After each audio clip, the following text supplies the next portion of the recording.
Hello YouTube. I've got a 2012 Hyundai Tucson in the shop today. We're doing some front end work on this vehicle. I did the ball joint on the other side already, as well as the stabilizer end links. Both were pretty worn out on this vehicle. So thought I would do a quick video on how to do the lower ball joints on these Hyundais. A lot of Hyundai Kia products are very similar. Pretty straightforward job, but if you got to deal with rust like this, it might be a little painful. So the gist of things here, we've got two nuts on the bottom here. They're usually like a 17 millimeter. We have one bolt at the top here. That's a 17 millimeter usually. We have this bolt here, this through bolt here that goes through the knuckle with a little cotter key.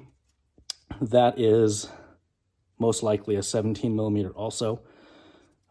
You'll want to clean off the area as best as you can. If you got some dirt and grime like that, you want to clean that off and spray her down with some sort of penetrant. Let it sit like that for a little bit. That will really help you out. So anyway, let's get going here. Hopefully this won't be too long of a video for you, but we'll get started and I will talk about what's going on here. So first off, after I've gotten everything scrubbed off with a wire brush, I'm going to remove the factory cotter pin here, or at least attempt to. They don't always come off nicely. Well, in this case, it did. So pull that off. I'm going to go ahead and spray her down. A little bit of my favorite Aerocroil.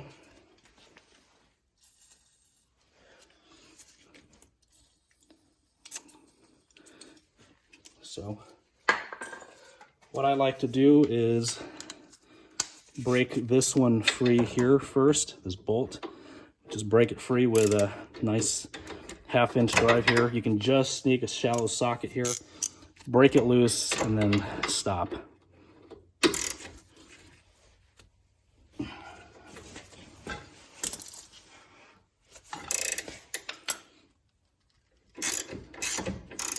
Okay, got it broken free.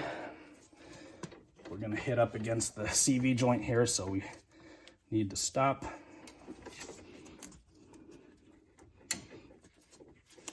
And I might have gone too far, but still able to get it out. We'll continue with that in a moment. Next plan of attack here is to get this through bolt loosened.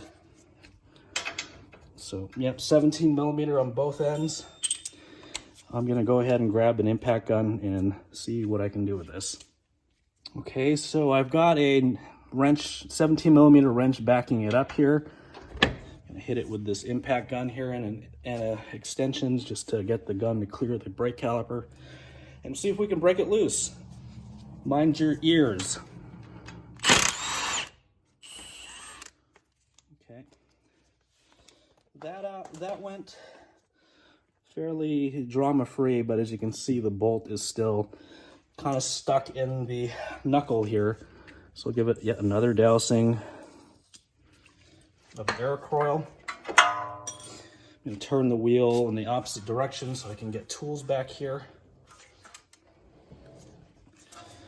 All right, I'll have to move the camera for you.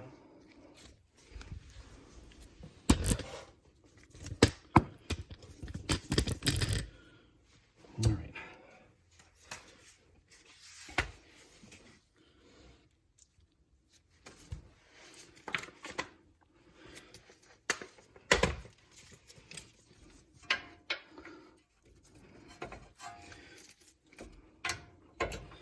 We just want to make sure this bolt spins. If this bolt doesn't spin, then we're going to have a hard time with that ball joint.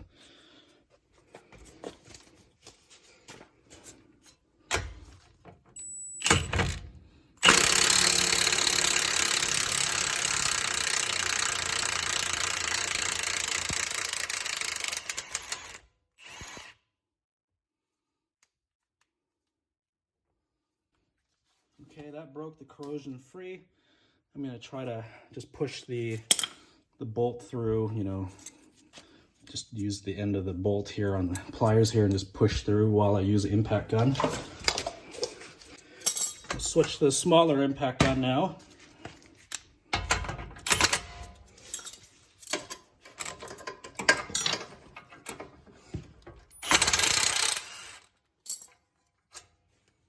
We got the bolt free. All right, so the next order of business is we're going to try to make sure this interface here between the ball joint and the steering knuckle is loose. There's a slot here. I don't know if you can see it that well. There's a slot here in the knuckle here that I'm just going to hammer a chisel in just to spread the ears just a little bit. And then we'll use a pry bar just to see if this ball joint wants to come out.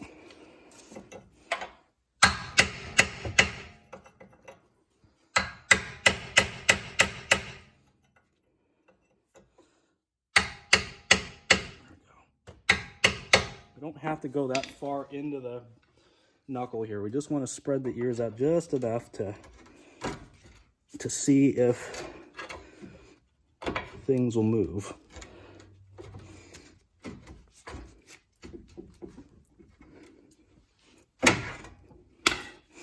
Okay, I can see, you probably can't see that too well in the camera, but I saw that this stud is moving now. So for the time being, I'm going to remove that chisel. We'll take off the two nuts here and work on this bolt.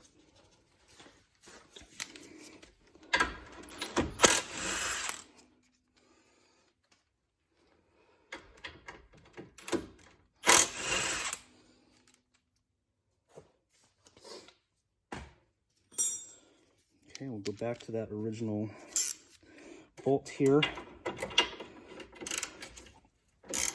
Okay, I'm going to switch to a gear wrench, something with a little more clearance.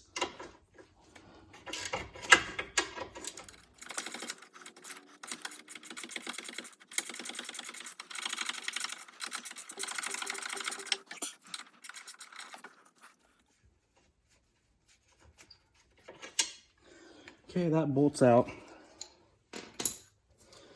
So next order of business here is these studs here have to pop out of the lower control arm. What I normally do is I just thread the nuts back on just a little bit so that we don't mushroom the end of the stud. Something like that, okay? And you can get a BFH and hit it, or if you've got air tools like I do, you can use an air gun, air hammer to knock those out.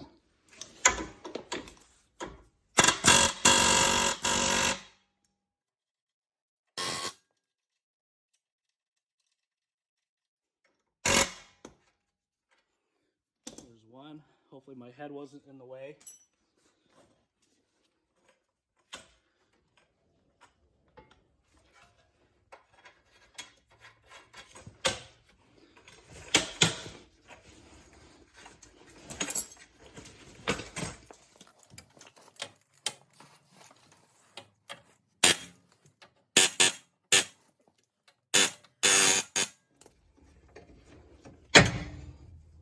Okay, that's loose.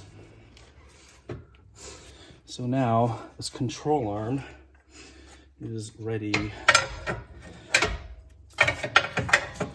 come free here, as you can see. All right. So now all we have left is to get that stud out the rest of the way. Just hit it with the air hammer some more. And then we'll move on to the remaining part of the ball joint here.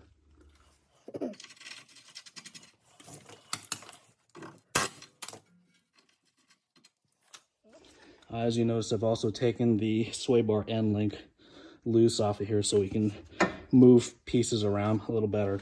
You want to be careful about the inner CV axle joint. Okay, the inner CV joint, I'm sorry, on the CV axle shaft. You don't want to overextend that CV joint, so just be careful when you're moving the knuckle around. Make sure you turn the steering wheel as opposed to pulling the suspension out. If you're worried about that, you can loosen the axle nut and push it through so that it doesn't move with the knuckle. So next we're going to go back with the chisel here, chisel that I used earlier, and put it in that little slot, tap it in a little bit. When it's tight, the ball joint usually falls right out. So next order of business, we're gonna clean everything here. Get rid of all the crust and the rest of that junk. Clean up the holes here. We can remove the chisel at this point. All right, so time to reassemble. Been a strange couple years here with COVID. I've had difficulty getting parts for some vehicles like these Hyundais and Kias. So I was not able to source a factory ball joint, but the customer was okay using something like this Mevo Tech here. I've had pretty good luck with these Mevo Techs. Way better luck with these than I ever have with recent moved products. Yeah, don't get me started on the problem solver line. It's more like a problem starter. If you compare the Mevo Tech joint with the factory original, you almost wonder if the factory original was made by Mevo Tech. So anyway, what I like to do is I like to stick this guy in the knuckle, run the bolt in, not tight, just run the bolt in to hold the ball joint in place. Okay, once that's in, I like to run this bolt up here through that guy to get everything sort of lined up, and then we'll run the studs into the control arms here.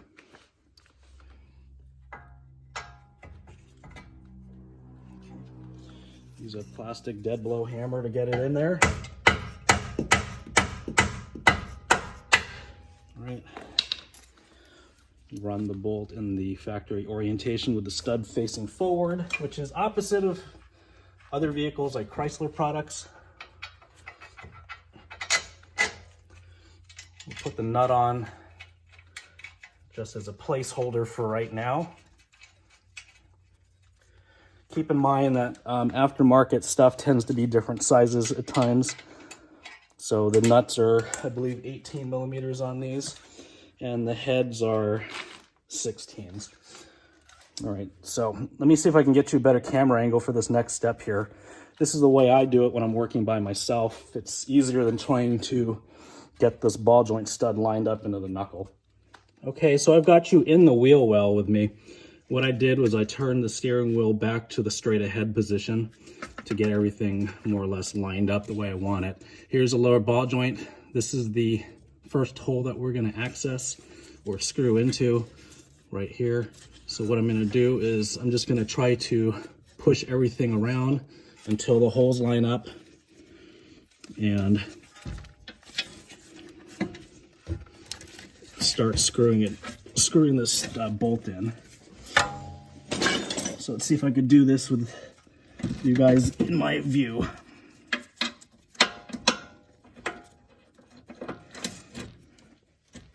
A lot harder when I can't stick my head in.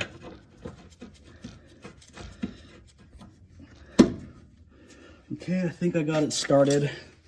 Hopefully you saw what I did there. So we'll just draw it up real quick with the 16 mil wrench here. And as we draw the ball joint up to the control arm, I'll wiggle things around to get the other two holes lined up.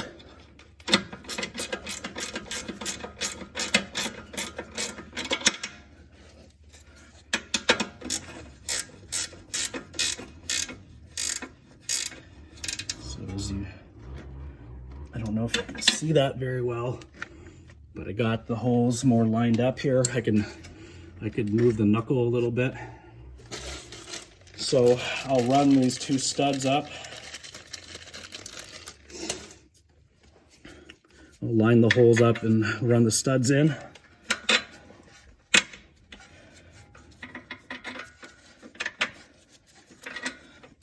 Okay, so that guy's not quite lined up yet.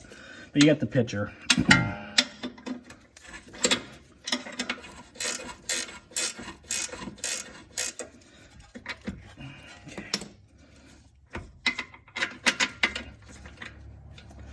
Okay, as you can see, I got the two studs started. I'm gonna run the nuts underneath. All right, so I'm just gonna start these nuts underneath.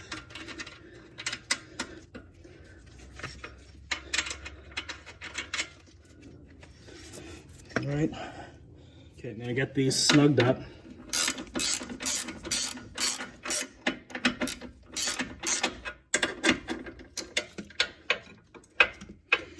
So these studs, you want these things to suck in.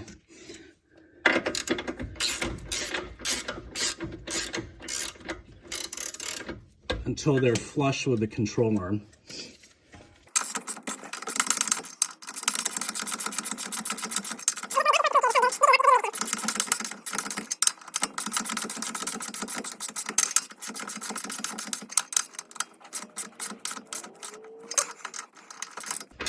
All right, I'm starting to poop out, so I'm going to take a break here, and I'll resume once I've rested just a few minutes.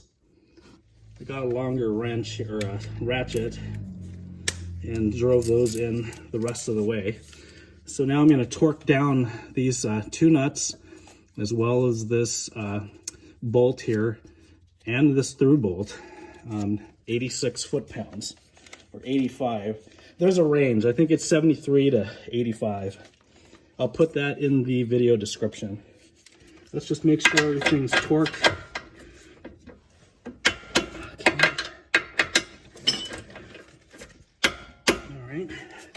So these aftermarket Mevo bolts, or bolts that are supplied with the Mevo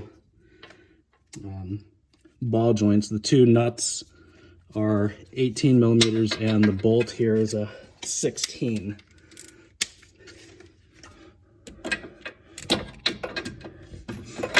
So let's see if I can...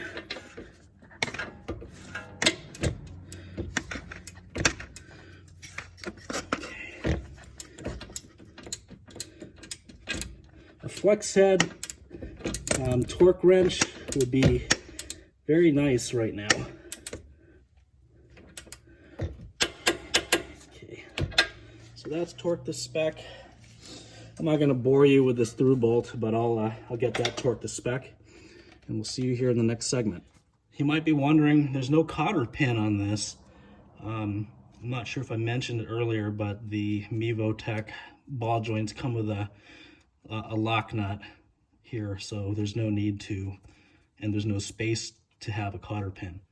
So make sure you get those tightened down. 86 foot-pounds for all of these guys. And if you took the stabilizer link loose like I did here, you want to tighten that to 72 to 86 also. Same with this upper. All right. So last order of business is to put the wheels back on and get the jack and jack stands and everything out of the way. The lug nuts are torqued down to anywhere between 65 and 79 foot-pounds. All right, so we've got the wheels all bolted on, torqued to spec. The vehicle is back together. We're just about to roll it out of the shop here. You might have a couple more questions of me, like the ball joints I used and the stabilizer links that you might have seen in there that were new. They do not have grease zerks, so there's no need to grease them like you would with some of the other aftermarket components, like the I believe the Moog problem solvers are greasable. But again, like I said earlier, I don't use those products in my shop because they've bit me in the butt more times than I can remember, so no more. Anyway, I hope you found this video helpful. If you like the video, please click the like button. If you like my channel, please subscribe and click that subscribe button and hit the notification bell if you'd like to be notified anytime I upload new videos. So until next time, have a great day.